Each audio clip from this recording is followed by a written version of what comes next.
Hello everyone, today I will show you how to align text in Google Spreadsheet.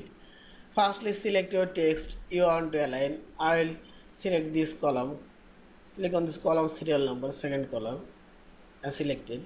And here we will find this align option. I'll align this left align and see this all of this text are now aligned left. Also I'll align center and see this one right. I'll make it center and here also we'll find this center.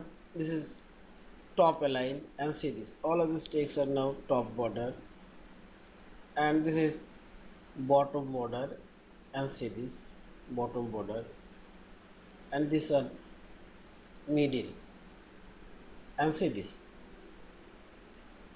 In this way you can align all of these text. I'll align this text left and top and see this, and I'll make it center and middle. Yeah, this is.